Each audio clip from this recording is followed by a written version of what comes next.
You know, in the world of stocks, every single price tells a story. But some stories, well, they're a lot more mysterious than others.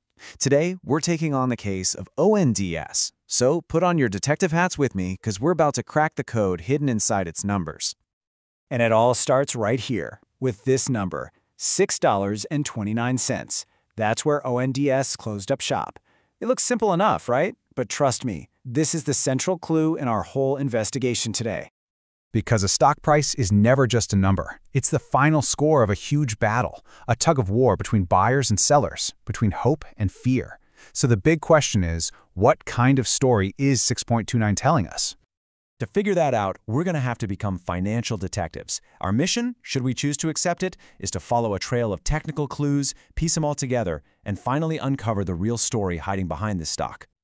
All right, every good investigation starts by opening the case file. So let's take a look at our first set of clues. These are the high-level trend indicators that are going to give us the lay of the land.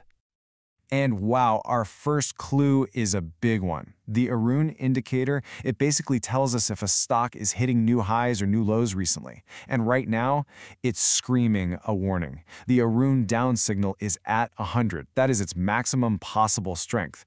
Meanwhile, the Aroon Up is just a measly 36. The takeaway here? The downward trend is in absolute total control. But, okay, how strong is that downtrend really? This is where the ADX indicator comes in. Think of it like a speedometer for the trend. And with these values, it's telling us that, yeah, the downtrend is real, but its strength is moderate. It's not a runaway train careening off the tracks, which, for our investigation, is a really important distinction to make. Okay, now here is our first clue that just doesn't seem to fit the puzzle. Despite that clear downtrend we just saw, the analysis is flagging the risk-to-reward ratio as very favorable. I mean, how can a stock that's clearly going down offer a favorable risk profile? Let's file that question away, because we're going to need it later. And now, get ready for a major plot twist. We're going to look at our next set of clues, and what we find is that the trading volume is telling us two completely different, totally contradictory stories at the exact same time. See, on one hand, we've got a clue that points to a really positive long-term story. It suggests that over a long period, more shares are being bought up on the good days than are being sold off on the bad days. And I mean, just look at that number. The on-balance volume is a massive positive 939 million. That is a powerful signal. It suggests that over the long haul, some bigger, more patient players might have been quietly buying up shares, not really worried about the day-to-day noise. But then, you look at the very next piece of evidence, and it points in the complete opposite direction. This indicator looks at more recent volume, and its story is not so rosy. The accumulation/distribution oscillator is negative 87 million. This tells us that, in the short term, money is actually flowing out of the stock. This could easily be short-term traders hitting the sell button, reacting to that price drop, and creating a ton of selling pressure. So what on earth does this contradiction mean?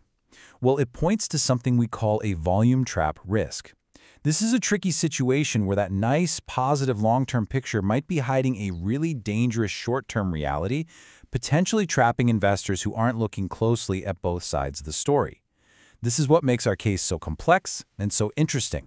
This contradiction, it forces us to dig even deeper. So let's move to the next phase of our investigation. We're going to really examine the momentum indicators to understand the true speed and conviction behind this downtrend. You know, a classic detective move is to check against the usual suspects. In trading, that means the moving averages. And right now, the price is trading below all of its key short-term averages. That is a textbook confirmation that the bears are in the driver's seat when it comes to recent price action. But then we find this, and folks, this is a huge clue. The StochRSI indicator, which basically measures the momentum of momentum, has hit absolute zero.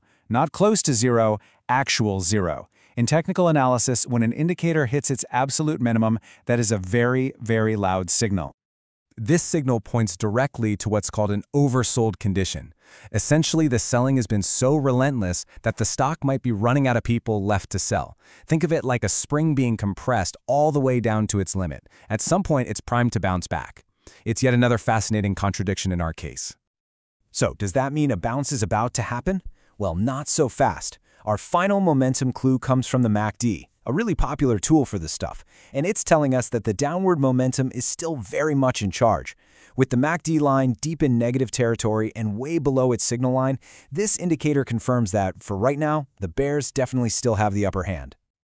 Okay, let's recap. We've gathered all our clues. We have a moderate downtrend, we have totally contradictory volume signals, and a huge battle between downward momentum and an extreme oversold condition.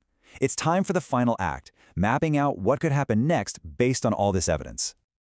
This, right here, this is the battleground. These are the key price levels where the fight between the bulls and the bears will be won or lost. Think of 612 as the floor, or support, and 654 is the ceiling, or resistance. The future of this stock is probably going to be decided by whichever one of these levels breaks first. So, based on those levels, our detective work leads us to 3 possible futures. First, a bullish breakout happens if the price can punch through that ceiling at 6.54. Second, a bearish continuation occurs if it falls through the floor at 6.12. Or third, it could just enter a neutral phase, kind of trading sideways between those 2 levels while the market tries to make up its mind. So, after sifting through all the evidence, all the clues, what's the final verdict? What does this tangled web of information actually tell us?